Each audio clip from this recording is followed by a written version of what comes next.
When was the last time someone asked you about yourself? Not your job, not your kids, not your husband, not the appointments, the dinner plans. I mean, really you. When was the last time?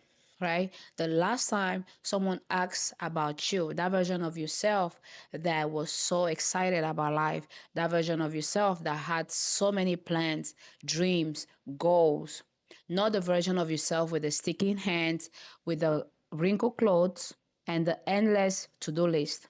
If you're thinking to yourself right now, oh my gosh, I can actually remember, you're not alone.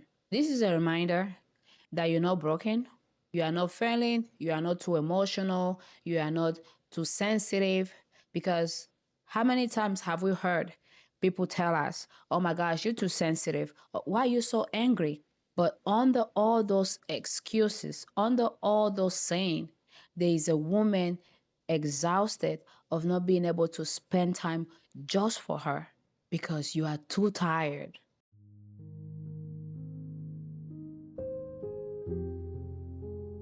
Because unfortunately, motherhood can seem like that. It can seem like a never ending to do list. And before you know it, you stop doing what you really love. You stop getting your hair down. You stop getting your nails down. You stop spending time with your friends because you're too exhausted. And one day you stop and look at yourself and you realize, oh my gosh, I don't know who I am anymore. Does this sound familiar to you? If it does, welcome to today's video because we're going to be talking about how to stop losing ourselves in motherhood. Motherhood is a beautiful thing. We love our kids, we love our households, and the list goes on and on. But it doesn't have to take every piece of you to the point where you're no longer yourself. You don't have to be on this autopilot mode to the point where you can't even realize your existence. So today's episode is for you, mom, the overwhelmed and tired mom.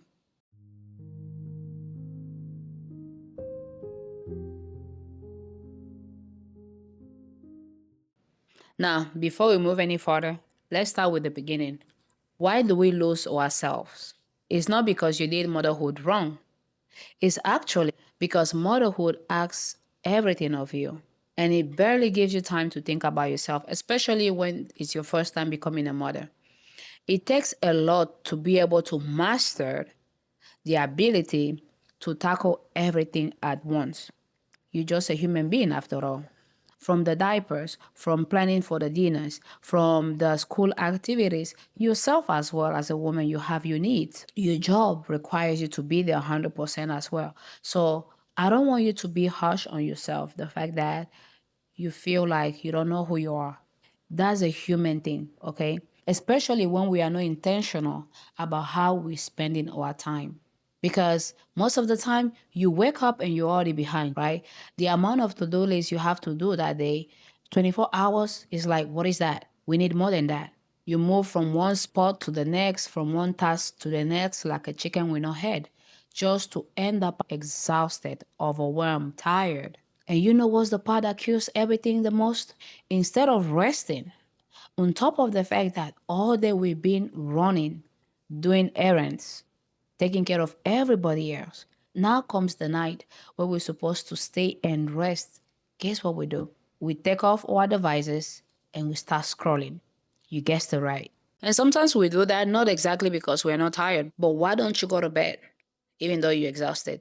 Maybe it's because that's the only time you have for yourself. That's the only time you think, oh my gosh, let me have some type of entertainment. But the problem of doing that is that the entertainment you're choosing to have when you're already exhausted, when you technically didn't accomplish anything that only benefits you, you decided to consume content that will only make it worse. This can easily become a trap, right? And over time, the cost becomes high. Your hobbies, they start to disappear. Your dreams, they start to become used to. Even your friendships, they start to feel hard because you no longer have enough time to spend with your friends. You're always tired. And especially if those friends are not even married or they don't even have kids, even worse, we don't even want to talk about them because at some point you become the judgy friend, right? Oh my gosh, why is she spending so much time having fun every weekend? But it's not really because she's doing something wrong, is because you wish you could have that time again, but you realize you don't. And sometimes it's easier for us to start judging other people's ways of living, not necessarily because they are living in the wrong way, but because we wish we could do that, at least 1% of what they're doing. And if that's you, I don't want you to feel any type of way because you're not alone. A lot of us are going through that process. And I want to talk about it because it's very easy to lose yourself. And a lot of moms, we don't lose ourselves from one day to the next. It's something that happens slowly to the point where by the time we realize that we've been losing ourselves, guess what? We were gone for at least a few years. Here are a few signs I want you to pay attention to because, as I said earlier, this doesn't happen overnight. It's a slow process. And if you become aware of the signs, that can help you tackle those issues right away.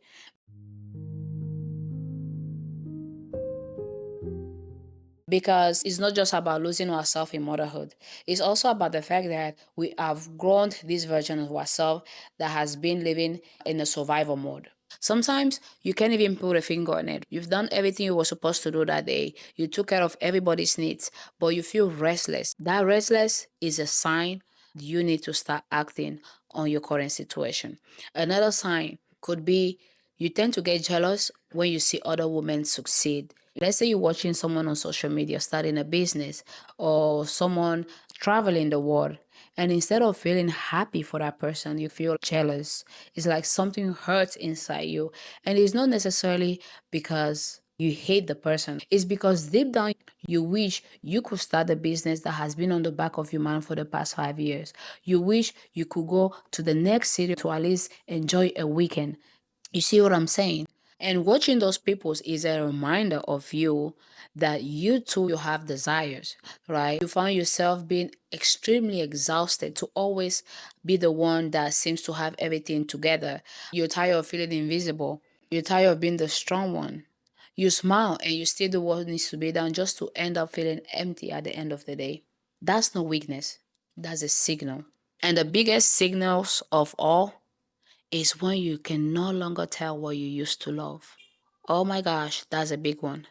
When we get to the point in life where you no longer know what you used to like, you don't even know what you want to do to feel alive again, that's a big sign. And if you're hearing me right now talking about these signs and you're like, oh my gosh, this is me, I'm glad because awareness means you're coming back. One of the things we have to do to start reconnecting with ourselves is to find out who we are. You can't reconnect to someone you no longer know. You have to know who you are. And when I'm saying to bring you back, I'm not necessarily meaning we have to go back to the version we were before we became moms, because this is the thing. We're humans and we're allowed to evolve, right? You're not supposed to stay the same. I'm going to give you an example when it comes to me.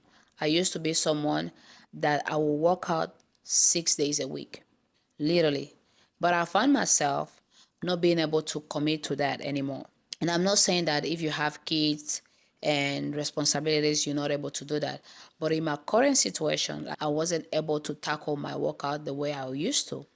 And at the beginning, it became a struggle every time I would set a goal to go back to that version and find myself failing, not being able to commit to my 1 hour and 30 minutes workout daily.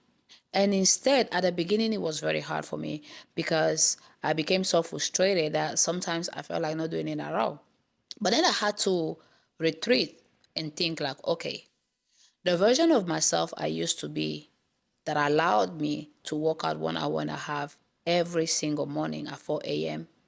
I'm no longer that version because a lot of things have changed. My health has been challenging, right? My responsibilities have changed to the point where maybe now I need more sleep or now my body is more tired. Whatever the case might be, I had to switch my mindset and readjust. But that doesn't mean that now if I'm working only 30 minutes, I'm a failure or whatever. No, it means really today can only commit to those 30 minutes 3 or 4 times a week. Here are 3 steps we're going to follow to reconnect with ourselves. And the first step would be to get curious about who we are. When you meet someone the first time and they tell you your name, that's not where the relationship gets stronger. You guys have to build that relationship, maybe talk to each other more, find out what they like, what they don't like, to the point where the more you guys do that, you become friends because you find out what you guys have in common, what you guys like to do, and things of that nature. Same concept over here. You have to get to know who you are right now, this current version of yourself. What do you like to do? And if you're someone that you can come up with what you like to do, what do you used to do? Because you can't reconnect with someone you don't know. You can't reconnect with yourself if you don't get to know yourself. And little exercises like setting some time away to ask yourself, what do you enjoy doing? Right? And sometimes you might not come up with anything because it's been a while. Before kids, what do you used to enjoy? What was your dream in college? If I was to tell you that your next weekend, all your responsibilities will be taken away, what is one thing you will be doing? Money is not the limit. Responsibility is not the limit. I'm giving you that weekend for free and everything covered. What is one thing that comes to mind?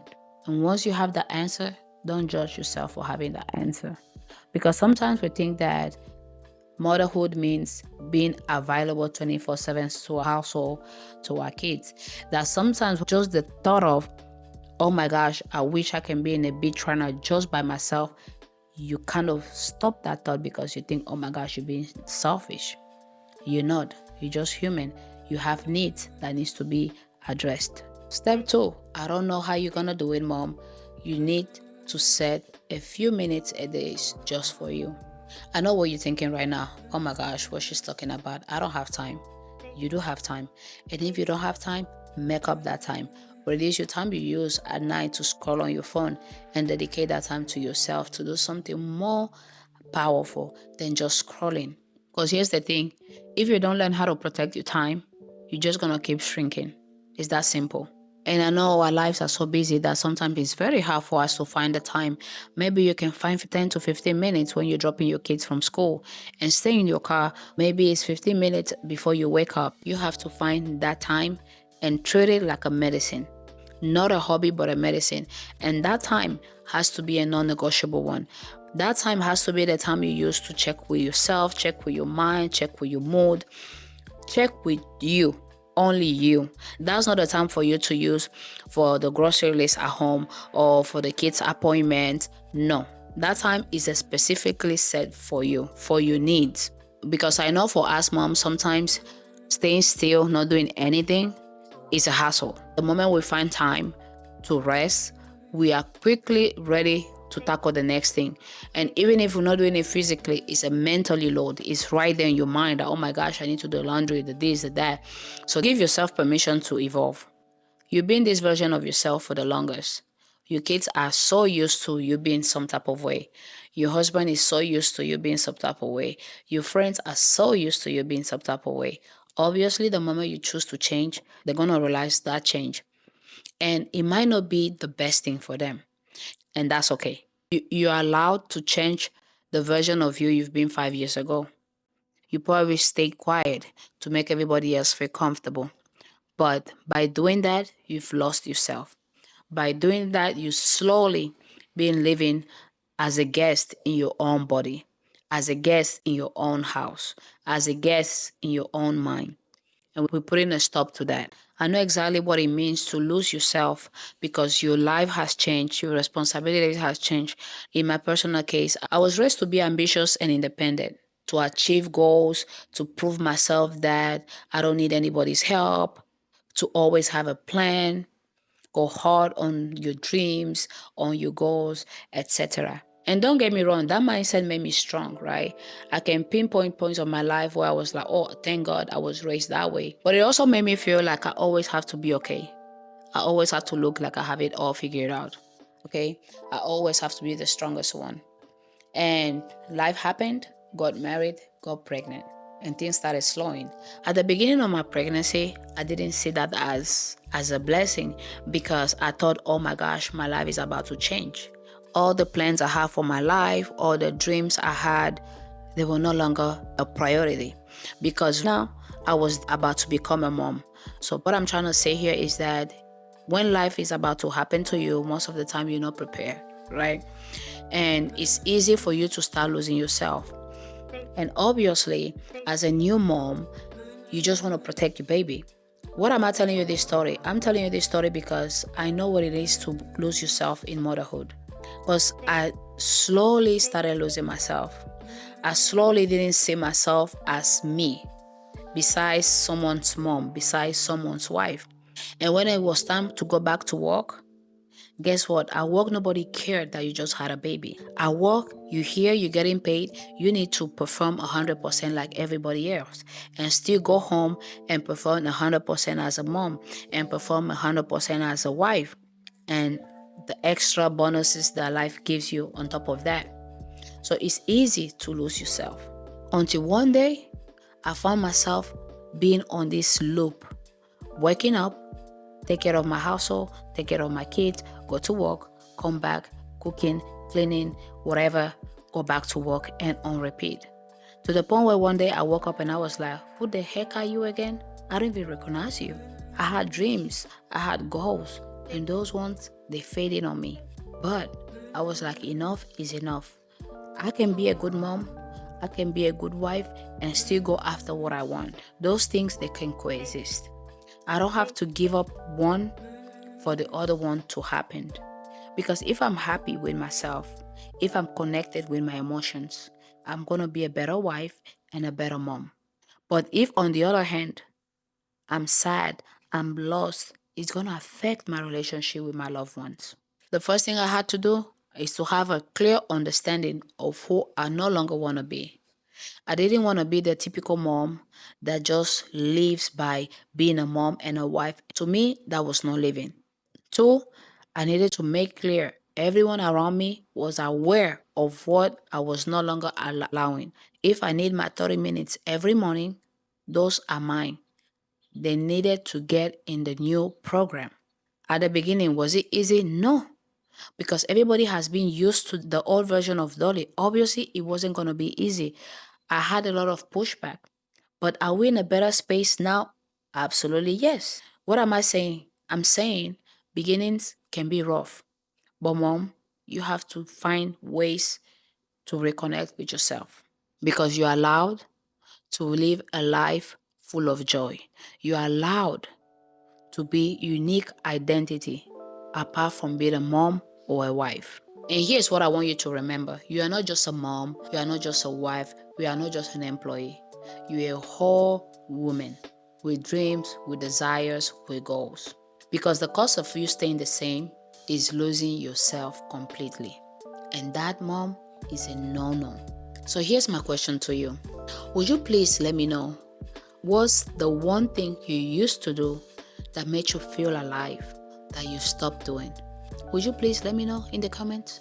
Thank you so much for being here. And if it's not much to ask, can you please share this message with a beautiful mom out there that might need this push, that might need the encouragement to always, always fight for her needs, fight for her desires. Because at the end of the day, we all deserve to live a beautiful life.